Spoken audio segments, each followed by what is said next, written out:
7장 22절에서 23절입니다.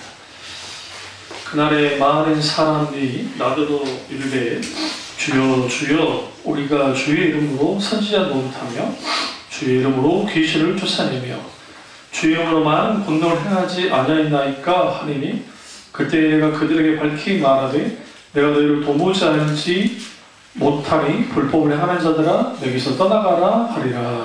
아멘. 이전 드린 두 번째 시간으로 가짜인가 공짜인가 진짜인가, 두 번째 시간으로 공짜인가를 다루도록 하겠습니다. 오늘날 우리가 예수 그리스도를 믿고 구원받는 거 공짜라고 가르칩니다. 맞습니다. 우리는 구원받을 만한 자격이 없는 사람이었고 주님 우리에게 예수 그리스도를 믿으며 구원을 주셨습니다. 그런 의미에서 우리가 우리의 노력으로 우리의 능력으로 값을 치르면서 구원을 얻어낸 게 아니기 때문에 사실 이 구원은 공짜입니다. 그러나 그것은 엄밀히 말해서 우리가 구원받기 위해서 할 수 있는 것이 없다는 의미에서의 공짜이지 진짜 공짜는 아닙니다. 여러분, 세상에 공짜가 있을까요? 없습니다.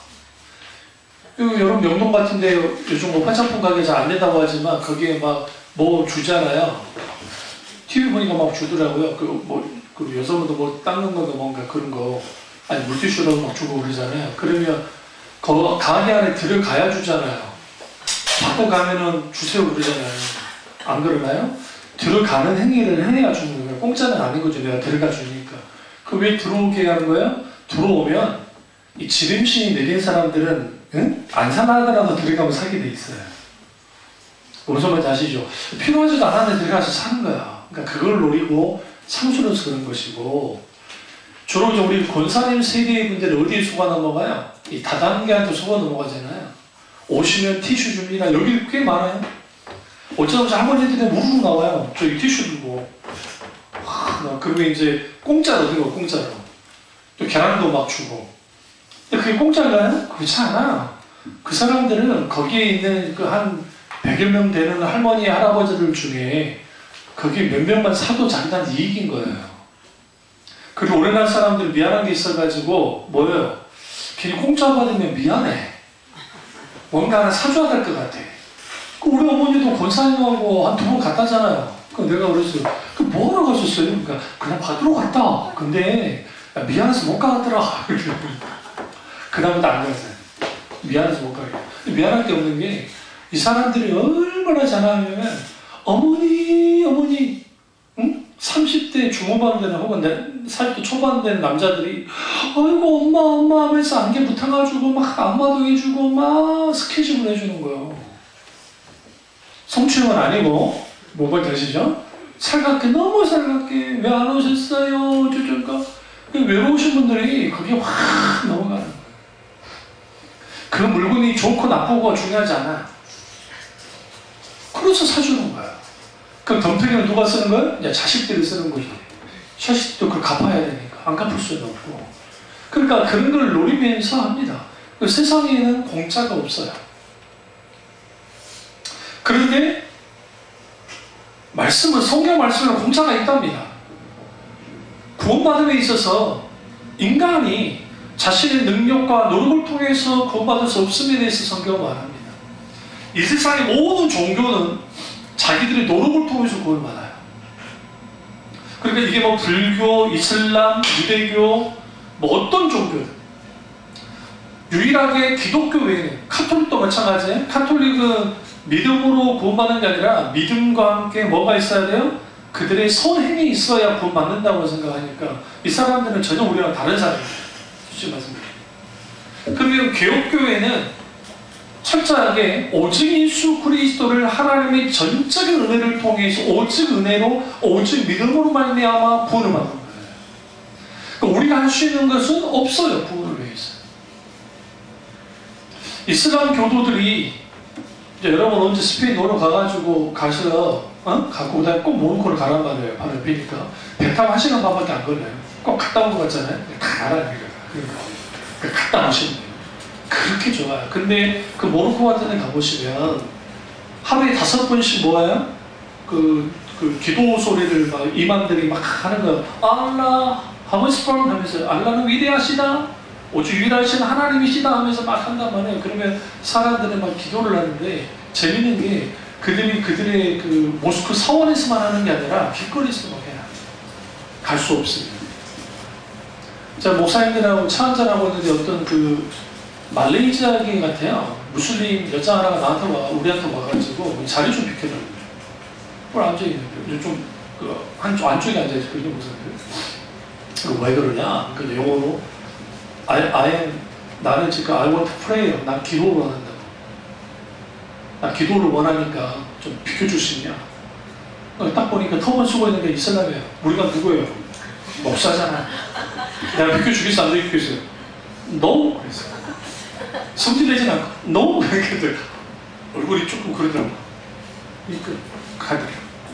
내가 너희들이 우리 대한민국 땅에서 기도하는 걸 내가 못 보겠으니까, 응? 너희씩 가서 기도하든지. 그러니까 그 사람은 나한테 무리하게 생각할지 모르지만, 이게 우리한테는 오히려 무리한 거예요. 우리 문화 속에서 무리한 거예요. 왜 그 사람이 우리나라에 들어왔으면서 그러느냐? 그 이유가 뭐냐면, 그렇게 기도해야 한다 생각하는 거예요. 여러분, 김포공항에 무슬림들을 위한 기도 초소가 있는 거 아세요? 기도실이 따로 만들어져 있어요.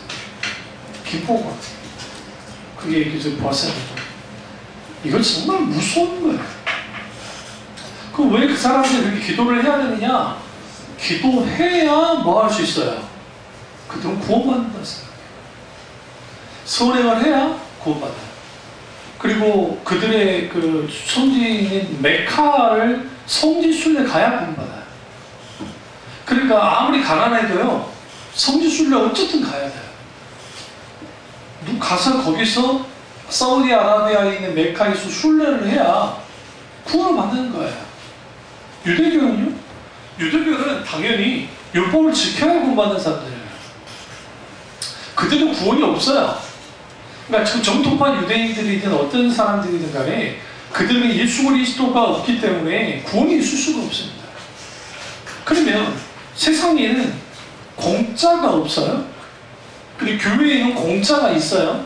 그게 구원이에요. 그런데 그 공짜를 진짜 공짜가 아닌데 공갈빵처럼 공짜로 만들어버렸다는 거예요. 오늘날 뭐가?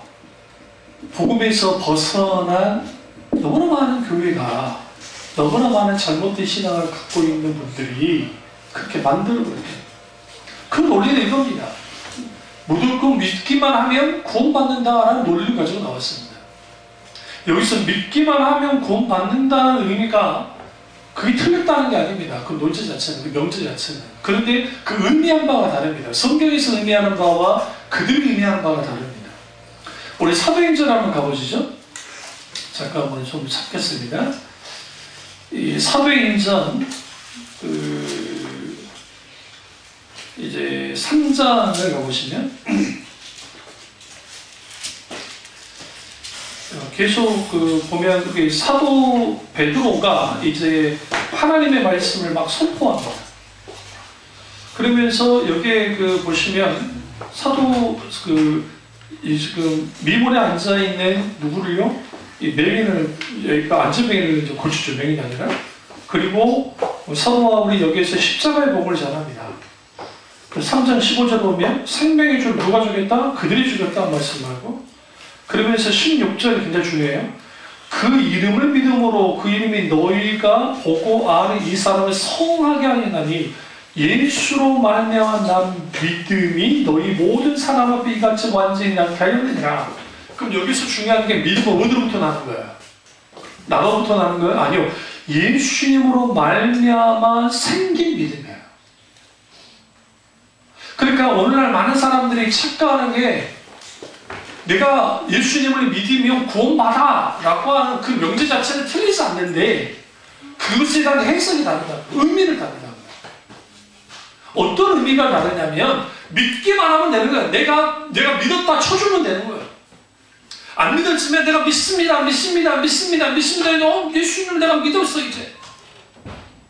믿음으로 해주는 거예요. 며칠 전에 과거 롯데 야구 선수가 음주운전도 하고 하면서 버스 위에 올라가가지고 난동을 폈는데 그분이요 아주 신실한 교회 집사라고 알려진 분이에요. 제가 알기로 안수 집사가네요. 근데 그분이 아주 좋은 일을 많이 했어요. 자기가 이따가 벌었던 돈들을 유소년 육성하는 데 하고, 그리고 복음 전도에 많이 나가서 정말 소위 말하는 뭘 많이 했냐면 간증 집회를 많이 했단 말이에요. 저는 그것을 CBS에서 봤거든요. 그럼 이거 어떻게 할 거예요? 술에 얼마나 취했으면 음주운전한 대기 기사를 불렀다고 하는데, 그러다가 시비가 붙고 해서 하는데, 심지어는 차 위에 올라가서 핸들을 꺾고 하면서 사고 날 뻔한 일을 저질렀단 말이에요. 그게 출김이라 할지. 제가 무슨 말씀을 하냐면, 아무리 신실하게 보여도요, 모든 인간은 약점을 갖고 있어요. 제가 늘 말씀드리지만, 매스컴에서 떠드는 소위 말하는 간증 집회나 간증에 거기 너무 혹할 필요 없어요. 그래서 제가 저를 가르쳤던 의사 선생님들이 늘 하셨던 말씀들이, 자네들이, 안군이, 나도 안군 하셨었는데, 우리 안군이 존경할 만한 사람이 누굴까? 절대로 살아있는 사람 존경하면 안 되니? 왜요? 그러니까 무슨 일을 쓸지 몰라. 그러니까 죽은 사람 존경해? 예? 죽은 분 많잖아요. 저나는 에드워드, 마틴 로지 존스, 존 오웬, 그런 분들 존경해라는 거예요. 인간은 불완전하기 때문에 절대로. 당연히 나를 존경해야 되겠어? 해야 되겠어? 농담하시니까 아니 해야지. 그래서 장난도 치고 막 분쟁이. 존경하는 분이었어요. 저 이제 80이 넘으셔가지고 나한테 하셨는데, 근데 왜 그렇게 될까? 믿음이라는 것이, 믿음이 좋다 안 좋다를 오늘날 교회가 어떻게 평가를 했냐면, 믿음 좋은 사람은 아주 간증도 잘하고 전도도 잘하고 교회에서 봉사도 잘하고 예배도 열심히 드리고 헌금도 잘 드리는 사람이에요. 근데 정작 성경에서 말하는 믿음은 하나님과 나 사이의 관계예요. 그러니까 믿음이 생겨나려면 하나님을 만나야 돼요. 필수예요. 그러니까 믿음이 없는 사람들은 즉 하나님 만나지 못한 거예요. 인격자신 하나님을 만나야 돼요. 그리고 그분이 살아서 역사하신 하나님이라는 사실을 경험함을 통해서 뭐 하냐면요, 우리 속에 믿음이 있게 되죠. 결국 믿음은 누구로부터 와요? 하나님께로부터 와요. 우리로부터 오지 않아요, 절대로. 그러나 번영주의와 적극적 사고방식과 아르미니안 이론주의자들이 믿음은 결국 인간이 믿으려 해야 된다. 그래야 믿을 거 아니냐. 인간 편이 맞는 말이에요. 틀리지 않아요, 그 말 자체는. 그러나 성경에는 하나님이 믿도록 하셔야 돼요. 물론 믿지 않기로 작정하면 안 믿어요, 사람은. 그 사람은 누구냐? 이미 하나님께 버림받은 사람이에요. 어떤 사람이 하나님께 은혜받은 사람이냐? 하나님이 우리를 믿도록 하시는 거예요. 그리고 그것은 나로부터 시작되는 것이 아니라 하나님께로부터 시작되는 거예요. 예수 그리스도로 말미암아 난 믿음, 생긴 그 믿음이 이 사람을 낳게 이르니라. 그러면서 사도 베드로가 뭐라고 하냐? 18절 보시면 3장 18절에 그러나 하나님이 모든 선지자의 입을 통하여 자기 그리스도께서 권한을 받으시는 미리 알게 하신 것을 이와 같이 이루셨느니라. 그러므로 여기 굉장히 중요해요. 너희가 회개하고 돌이켜. 이게 굉장히 중요해요. 너희가 회개하고 돌이켜 너희 죄 없이 함을 받으라. 이같이 하면 섞게 되는 날이 주 앞으로부터 이룰 것이요. 여기서 우리가 믿음이 뭐와 연결이 되는 걸 알 수 있냐면 회개. 그러므로 그렇기 때문에 너희가 회개하고 돌이켜야 된다. 그리고 죄 없이 함을 받아라. 누구를 통해서? 예수 그리스도를 통해서.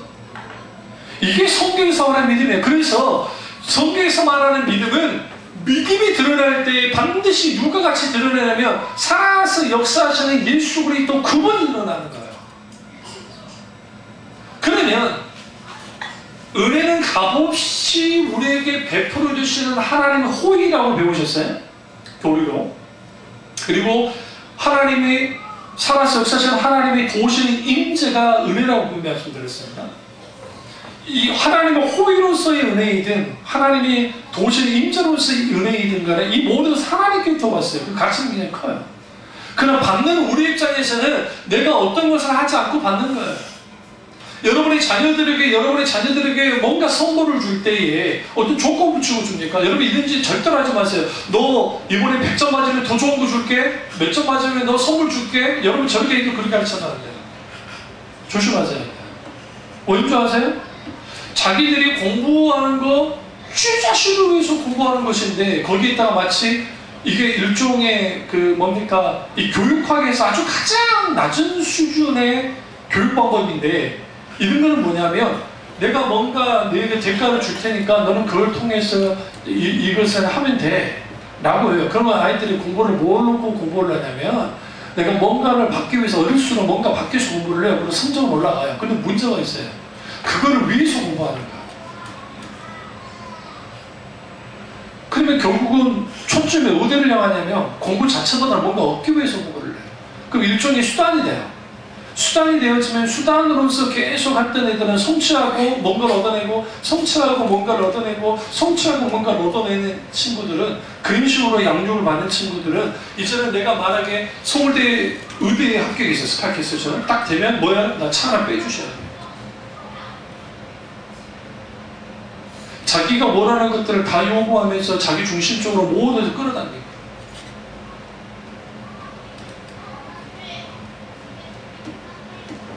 너 말 잘 들어야 너 데려갈 거야? 에? 흔히 부모들이 실수하는 것 중 하나인 거예요. 저도 어릴 때, 저도 젊었을 때 그랬어요.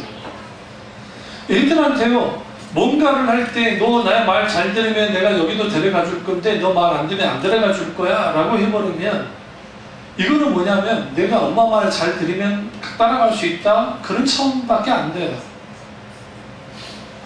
난 너를 너무 사랑하는데 우리 거기 가자는 거죠. 예를 들어 문구점이 어디는 같이 가자.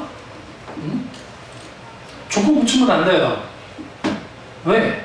내가 너무 정말 내가 너 정말 원하니? 그래. 그러면 내가 너 사줄게.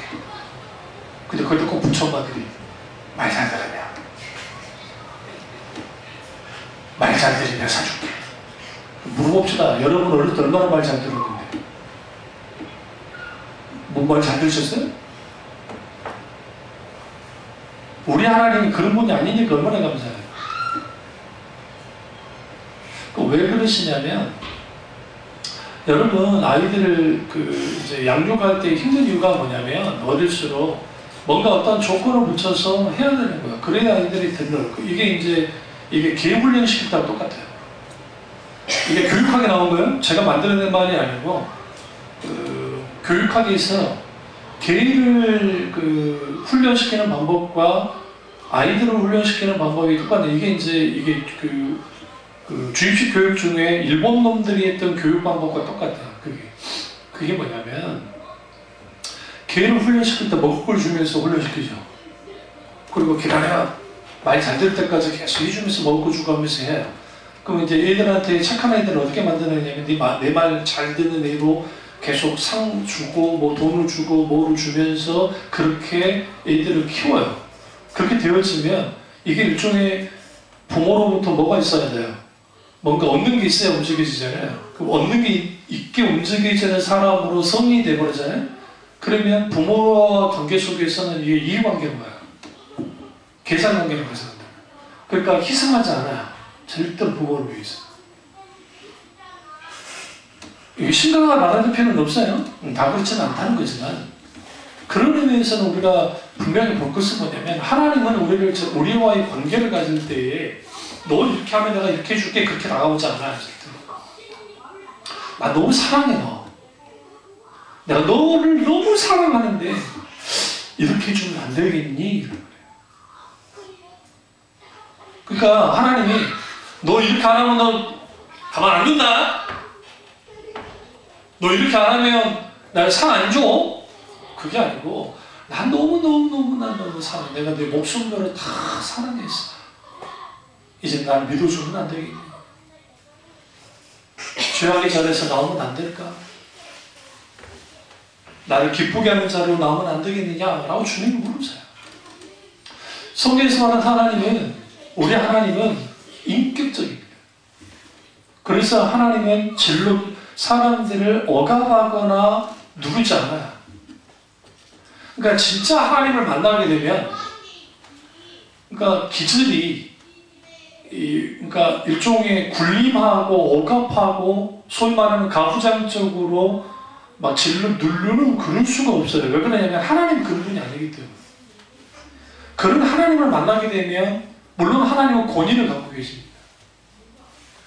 근데 그 권위도 원래는 사랑하는 권위 가운데 오시거든요. 근데 오늘날 한국 교회에서 가장 큰 문제는 뭐냐면 하나님께서 하나님께 충성 봉사하고 뭔가 열심히 잘하면 구원받으니까 복받는다고 가르쳤어요. 그 말 자체는 틀린 건 아니에요. 왜 그러냐면 성경에 심는 대로 거둔다고 말했기 때문에. 심는 대로 거두는 것은 자연법칙이죠.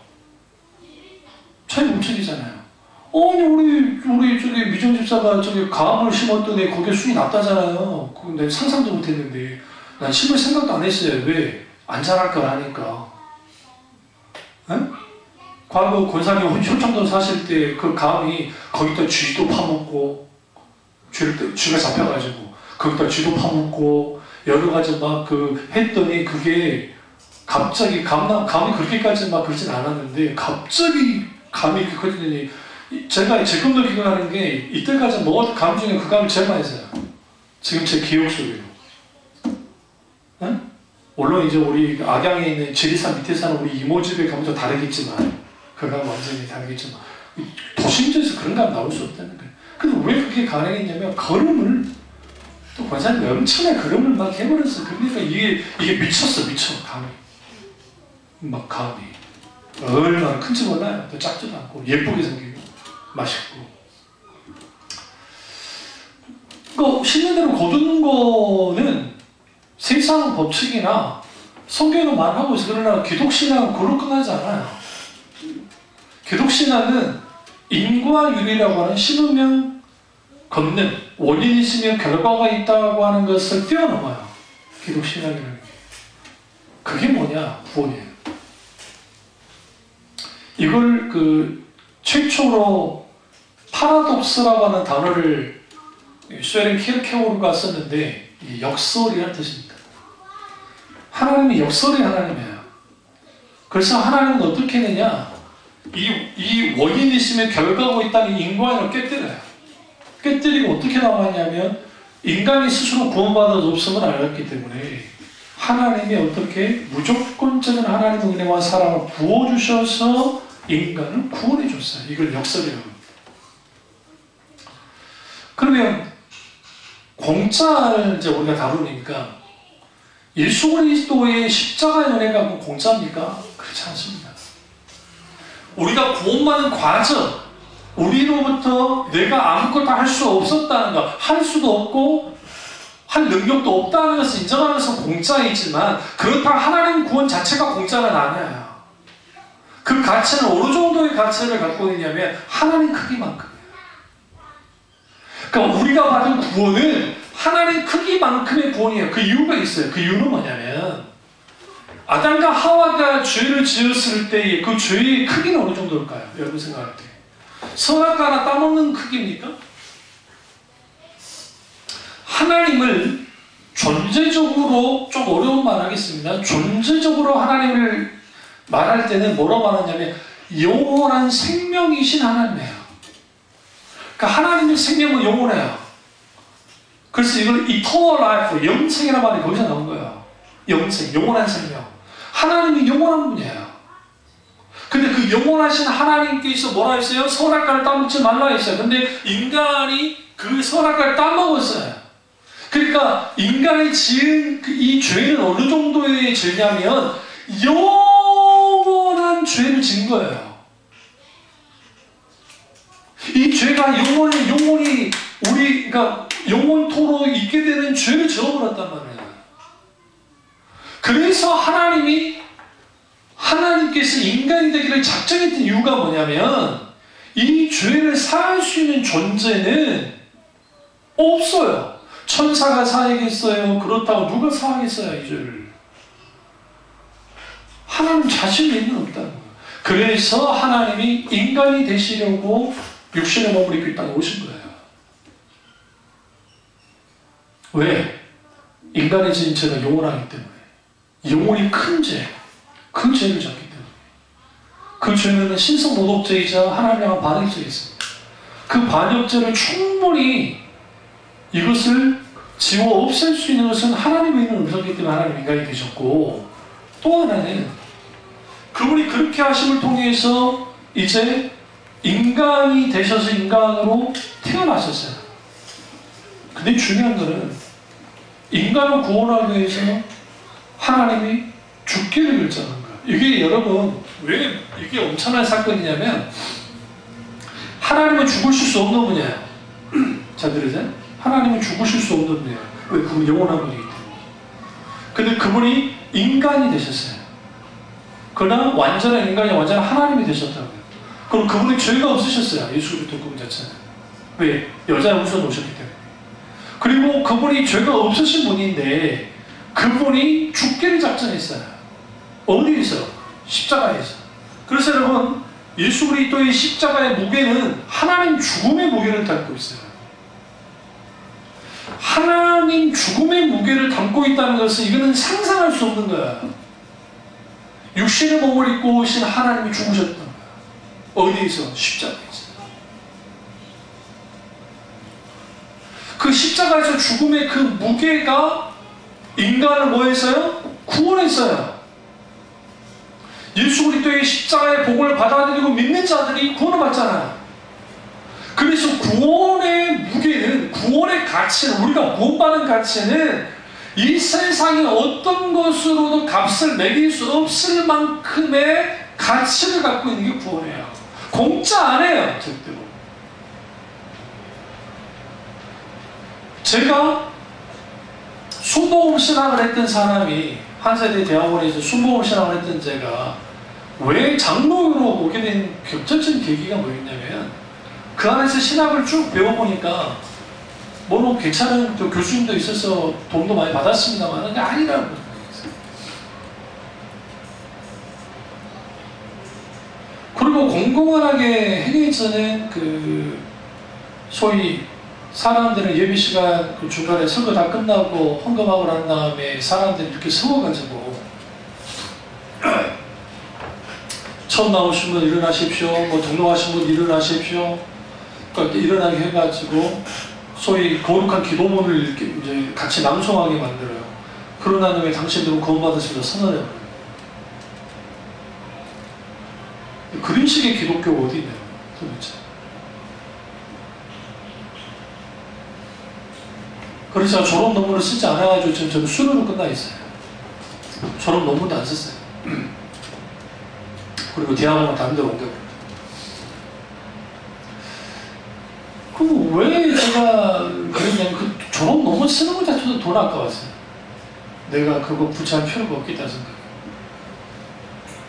그러니까 그럼 왜 오늘날 이 적극적 사고방식이나 번용주의나 이 잘못된 신앙들이 이 정말 싸구려 소위 말하는 분강사들이 복음은 그러니까 구원받는 것은 누워서 떡 먹기라는 식으로 가르치셔야겠다고요. 한국교회. 그냥 믿으면 다 구원받아? 아, 믿으면 다 돼. 믿으면 돼. 아, 이거 덮어놓을 거 믿어. 괜찮아? 그 결과물이 뭐였냐면 이단들에게 교회들을 많이 뺏긴 거예요. 대표적인 게 박옥수에게 많이 뺏겼고 구원파. 또 신천지에게 엄청나게 뺏겼고 여기 안상홍이는 말할 것도 없고 하나님의 교회 뺏긴 거예요. 안식교회에 뺏기고 소위 말하는 용어 증인들에게 뺏기는 일들이 왜 벌어졌냐면 진짜 예수 그리스도를 믿고 구원받는 그 가치가 진짜 그게 공짜냐는 거예요. 공짜이지 않아요. 우리의 구원은 예수 그리스도의 죽음의 가치를 갖고 있어요. 근데 그 하나님의 죽음이라 했잖아요. 그러면 잘 들으세요. 이 우주 만물보다 큰 가치예요. 우주가 어마어마하잖아요. 인간은 우주 속에서 티끌만 것도 못한 존재예요. 그럼에도 불구하고 그 티끌만도 못한 존재를 위해서 하나님이 인간이 되셨고 하나님이 뭐 하셨어요? 죽으셨어요. 그렇게 되어 있어요. 그리고 우리를 구원하셨어요. 그러면 사도 베드로가 주 예수를 믿으라 그리하면 너와 내 집이 구원을 얻으리라 라고 하는 그 믿음의 선포가 도대체 뭘까요? 많은 사람들이 이 말씀을 가지고 어떤 착각들을 하냐면 주 예수 믿으라 구원하면 내가 얻으리라니까 그냥 그래 예수를 그냥 믿으면 그냥 구원을 받는가 보다 라는 정도로 그렇게 이해를 해요. 근데 그 정도가 아니에요. 왜 그러냐면 지금 사도 베드로 당시 1세기 당시에 예수를 믿는다는 것은 죽음을 각오해야 돼요. 죽음을 각오해야 된다고요. 핍박을 각오해야지 믿을 수 있어요. 근데 그 주 예수를 믿으라 그리하면 너와 내 집이 구원을 얻으리라 할 때 그 믿으라 라는 의미 속에는 무엇을 전제하냐면 진리의 성령께서 말씀 가운데에서 우리를 믿게 해주셔야 돼요. 그 일이 사도행전에 나타나죠. 그래서 30명이 5,000명이 그들의 회개하여 돌이켜 주님께 돌아옵니다.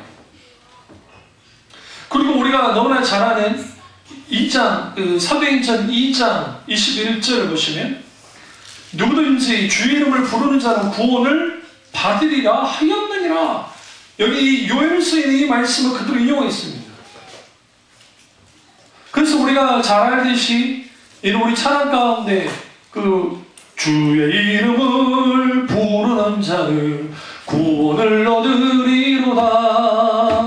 주의 이름을 부르는 자는 구원을 얻으리로다. 아멘 아멘 할렐루야 할렐루야 할렐루야 구원함을 얻으리로다. 할렐루야 할렐루야 구원을 얻으리로다. 예수 이름을 부르는 자는 이게 뭐예요? 그럼 왜 분감사를 그렇게 했느냐? 예수님의 이름을 부르는 자는 구원을 얻으리로다는 성경에 나와 있는데 그게 뭐냐는 것도 있잖아요. 그럼 이제 여기서 이걸 말해야 됩니다. 내가 예수님을 믿는데요. 믿는데 해감이 따르지 않아요. 그럼 그 믿는 겁니까? 오늘날에 뭐가 극심하게 충돌을 하냐면 율법 폐기론자들과 신율법주의자들이 충돌을 해요. 그러니까 율법 폐기론자는 뭐냐면 율법의 행함은 알 필요가 없기 때문에 이제는 우리가 은혜로 구원받았으니까 우리는 그걸 가지고 이미 우리는 천국 티켓을 땄다고 생각해요. 그러니까 오늘날의 구원을 어떻게 하느냐? 오늘날 많은 교인들이 천국 티켓을 공짜로 딴 거예요. 근데 그게 이제 핀도로 딴 거죠. 당연히 갔다 오면 큰일 나니까. 그냥 핀도로 내가 딴 거예요. 그래서 우리가 교회학교 나오신 분들 이 어린이 찬양 중에 이거 아시죠? 나는 구원 열차 올라타고서 하늘나라 가지요. 죄악 넘어서 달려가다가 다시 내리지 않죠. 차표 필요 없어요. 주님 선장 되시니 나는 염려 없어요. 나는 구원 열차 올라타고서 하늘나라 가지요. 이게 신학적 모순이 없습니까? 심각한 모순을 갖고 있어요. 이게. 저도 어렸을 때 그 찬양을 부르면서 알았어요. 그리고 그 천국 열차에 내가 올라타면 된다고 생각했어요. 차별 필요 없는 것은 맞아요. 돈으로도 못 가요. 하나님 나라. 힘으로도 못 가요. 하나님 나라. 거듭나면 가는 나라. 하나님 나라. 믿음으로 가는 나라. 하나님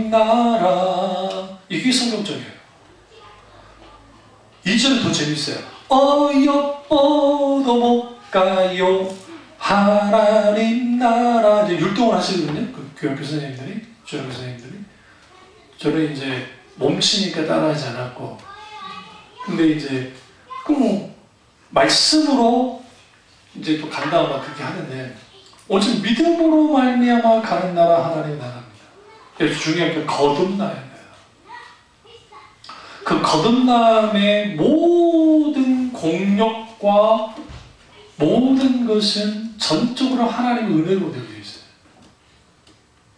그래서 성경에 예수님이 한 영혼이 구원받아서 천국으로 가게 되면 천국에 있는 모든 사람들이 일어나서 박수치며 기뻐한다 그랬다. 그만큼 한 영혼이 천하보다 귀해요. 왜 귀한지 아세요? 그 생명 자체가 귀하기 때문이 아니라 그 생명 속에 있는 예수 그리스도의 영혼의 생명이 들었기 때문이야. 그래서 구원은 공짜 같지만 우리가 우리 편에서 아무것도 할 수 없다는 의미에서는 공짜이지만, 그러나 그 구원은 자체의 가치는 하나님 크기만큼이다. 그러면 우리가 거기에서 티켓 끊듯이 구원받는 게 아니라는 걸 왜 말씀드리냐면, 이게 김수현 박사님도 그렇고 여러분들 그랬지만 천국을 마치 기차표 끊듯이, 비행기표 끊듯이, 편도표로 끊듯이 한국교회가 이해를 하고 있어요. 그러니까 내가 거듭났어요? 자기가 생각할 때 거듭나서 그냥 천국 간 거예요. 이제 얼마나 믿음들이 대단한지 내가 지옥 간 이유가 없어. 심지어 이런 말까지, 난 지옥 가고 싶어도 못 가. 본강사도 그런 말 안 하던가요? 예수 믿고 충성 봉사하고 복 받고 하고 되면 우리는 지옥 가고 싶어도 못 갑니다. 못 가. 하나님 아멘. 나와요. 우리는 지옥을 갈 수가 없는 존재야. 근데 막 살아. 뭐가 문제예요? 천국 티켓이 문제예요? 그럼 뭐가 문제예요?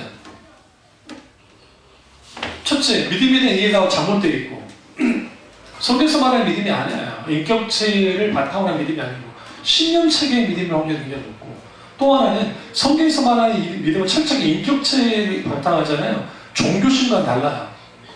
종교심적인 믿음을 갈 수도 있고, 또 하나는 성경에서 말하는 믿음은 철저하게 말씀을 중심으로 해요. 말씀을 바탕으로 해요. 그런데 이런 경우는 자기 체험을 바탕으로 해요.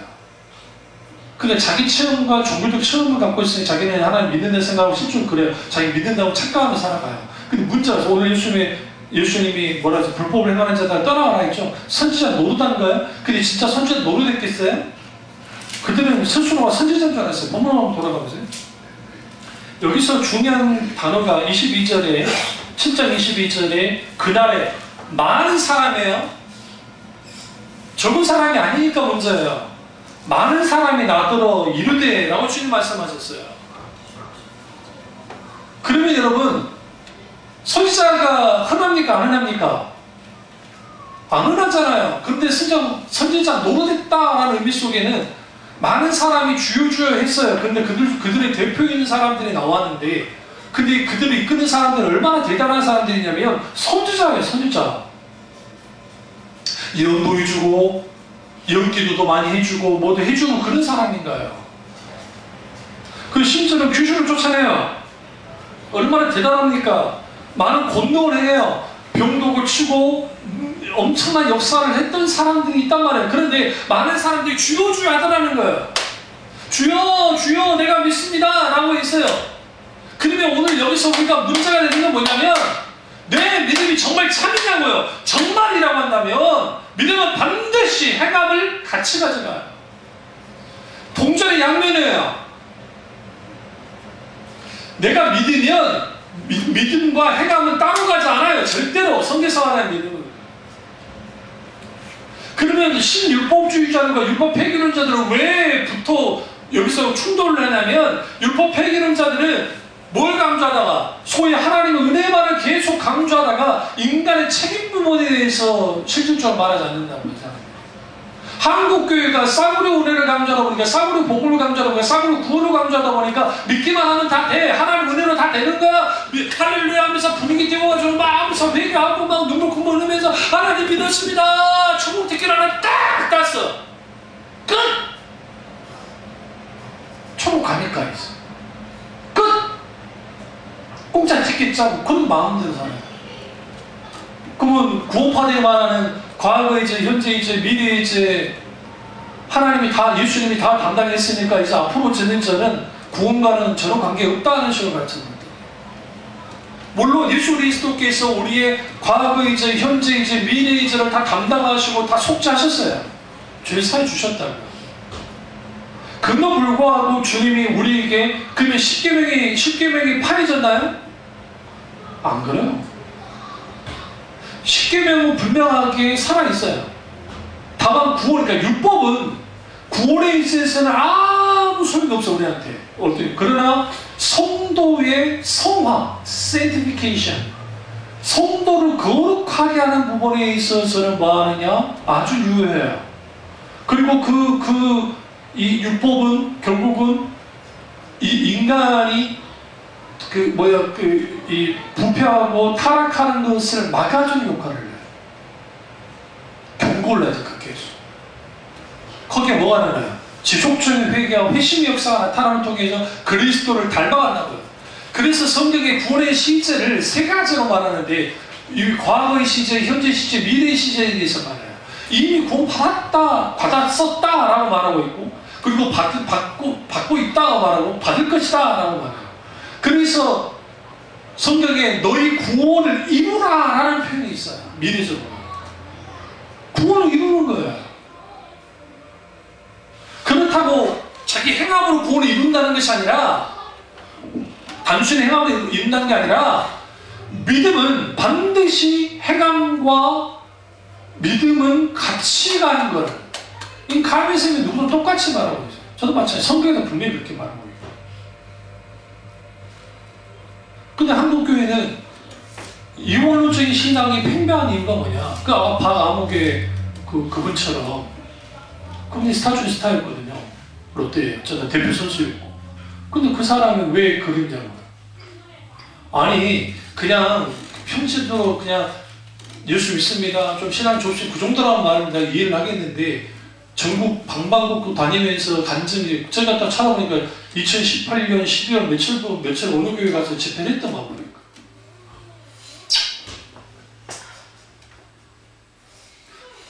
말도 안 되게 술에 취해가지고, 그것도 저기 차에 올라가지고 깽판 지르려고.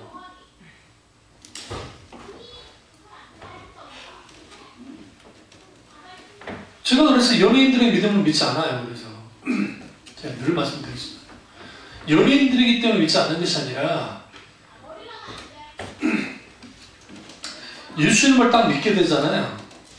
그 주님을 정말 만나잖아요. 그러면 뭐가 먼저 일어나게 되냐면, 인격적인 하나님 앞에 내가 굴복해요.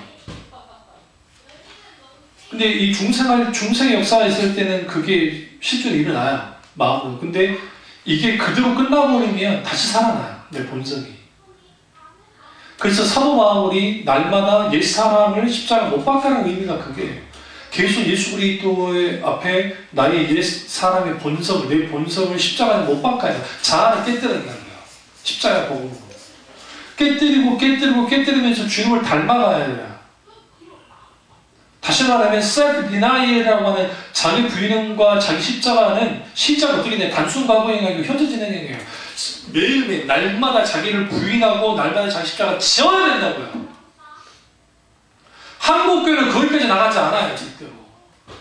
그냥 예수 믿으면 복받고, 예수 믿으면 구원받고, 예수 믿으면 만사형통하고, 예수 믿으면 안 되는 일이 없고, 뭐든지 잘 되는 거예요. 그냥 그거 누리면 살아나는 거예요. 그러니까 교회 안에서의 나와, 가정에서의 나와, 직장에서의 내가 달라요.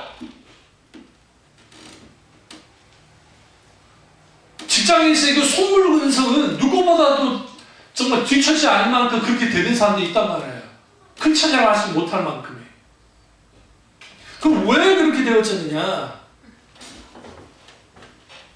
공짜 믿음, 공짜 구원, 공짜 은혜, 성경에 분명하게 우리에게 주어진 건 공짜로서 주어졌지만 그렇다고 공짜가 아니라고요. 그 이유가 있어요. 안수호 목사가 갑자기 소설이 떠가지고 조엘 롱릴 같이 누구요? 그 해리포터처럼 내가 막 떠올랐어요. 만약 그랬답시다. 칩시다. 상상 못합니까? 그래가지고 내가 한 1조 5천억을 벌었다고 가정합시다. 근데 갑자기 내가 이기 집사한테 집사님 갑시다. 목사님 어딘데? 그냥 가고 말아. 강남 뷰 좋은 한 45억짜리 아파트를 탁 던져주면서 집사님 고생했어요. 가시세요. 말 그랬다 합시다. 안 줄 거라니까 그냥 감동이에요. 안 줄 거라니까. 그럼 그랬다 합시다. 그러면 그 받은 그 아파트 가치가 없는 겁니까? 그 가치가 공짜로 내가 받았다고 해서 공짜입니까? 그렇지 않죠. 그 가치는 여전히 45억의 가치를 갖고 있는 거예요. 그러니까 우리가 하나님은 우리에게 구원을 우리를 주셨어요. 근데 우리는 분명히 공짜로 받은 건 사실이에요. 그러니까 그거 자체까지 제가 말하지 않는다고요. 그러나 그 구원의 가치는 공짜가 아니라고요. 그 구원의 무게가. 우주 만물보다 큰 무게를 갖고 있는 구원을 받았어요. 영생을 얻었으니까.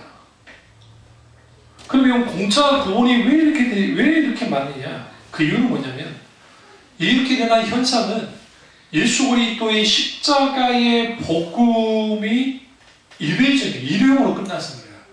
그러니까 천국 티켓을 표를 끊고 그리고 나는 천국 열차에 올라탔으니까 나는 이제 구원을 받았다고 단정해버리는 거예요.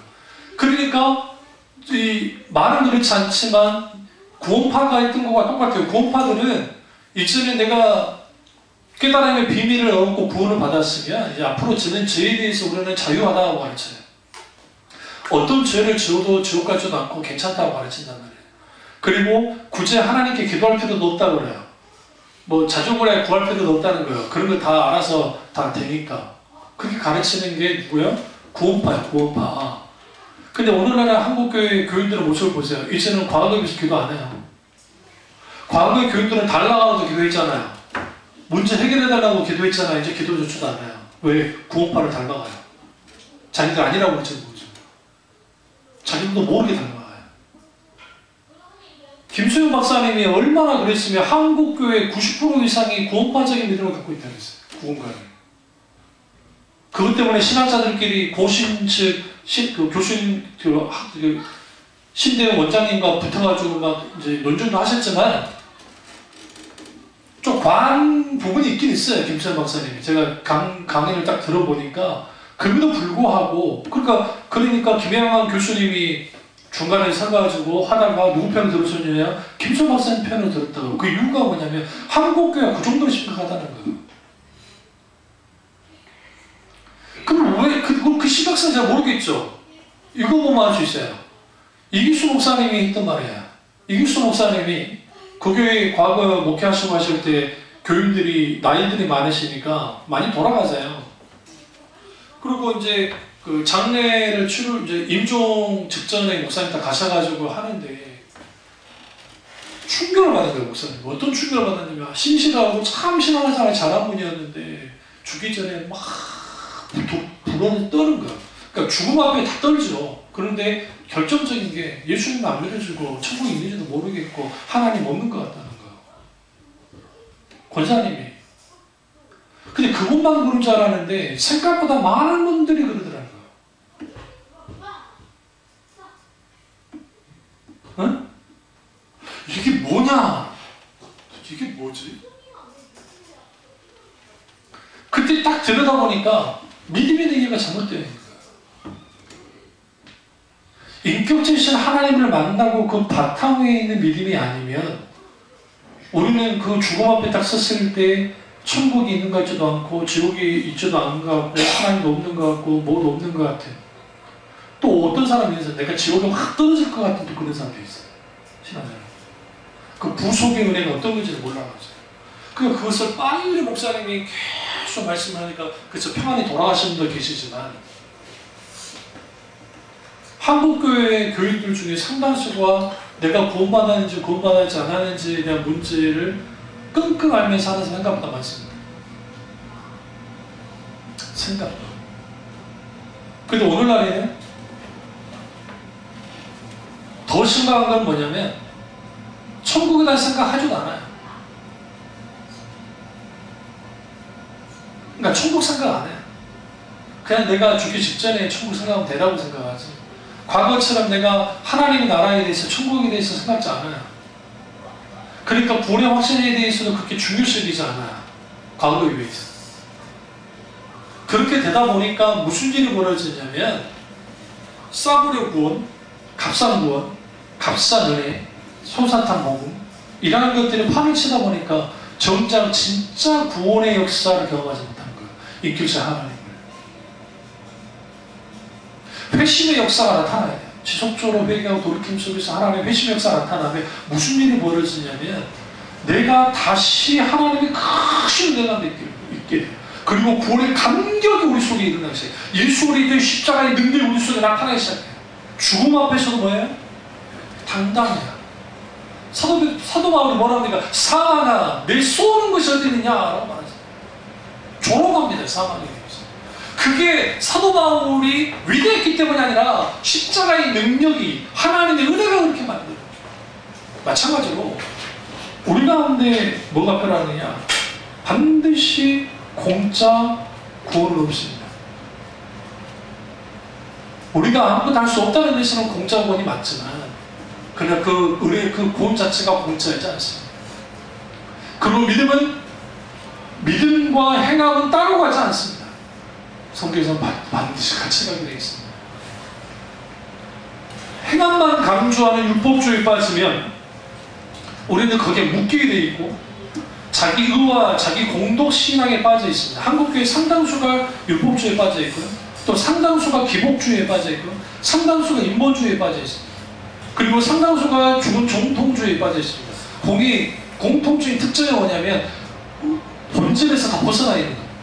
또 하나는 율법주의와 기복주의와 인본주의의 공통적인 특징은 탐심입니다.